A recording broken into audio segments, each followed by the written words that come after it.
পদ্মার বিশাল বুক, ধীরে ধীরে কেটে যাচ্ছে ফেরি, পাশে উত্তাল ঢেউ ফেনা তুলে আছড়ে পড়ছে তীরে।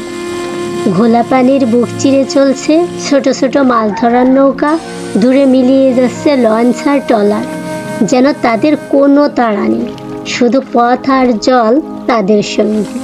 উপরে আকাশ ঘন কালো মেঘে ভারী হয়ে আছে, মাঝে মাঝে হালকা বাতাস এসে ঢেউগুলোকে করছে আরো বুনো।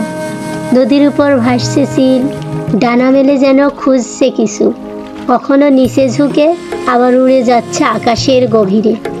এই বাতাসে আছে নদীর কাঁচা গন্ধ, যা বুক ভরে নিলে মন ভরে যায় শান্তিতে।